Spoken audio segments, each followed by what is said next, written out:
Hi hello welcome to my channel. పిల్లలు school నుండి రాగానే ఏదైనా టేస్టీగా స్నాక్ కోరుకుంటూనే ఉంటారు. అలాగే ఎప్పుడైనా ఇంటికి ఎవరైనా వచ్చినప్పుడు ఇన్స్టాంట్గా స్నాక్ చేసి పెట్టాలనుకుంటే జస్ట్ 10 మినిట్స్లో రెడీ అయిపోతుంది ఈ స్నాక్.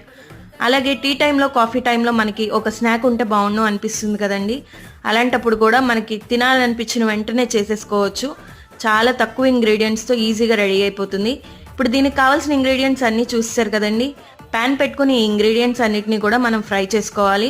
ఇలా ఫ్రై చేసిన ఇంగ్రీడియంట్స్ అన్నిటిని కూడా పక్కకు తీసేసుకుని ఇందులో మనం మెయిన్గా వాడే ఇంగ్రీడియంట్ అటుకులండి. ఈ అటుకులు కూడా మనం నార్మల్ అటుకులు వాడట్లేదు, పేపర్ అటుకులతో అయితే చేసుకుంటున్నాము.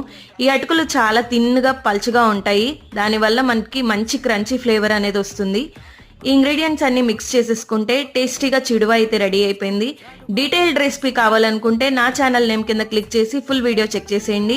ఈ వీడియో నచ్చితే మీ ఫ్రెండ్స్ అండ్ ఫ్యామిలీకి షేర్ చేయండి, లైక్ చేయండి, కామెంట్ చేయండి, సబ్స్క్రైబ్ చేసుకోండి.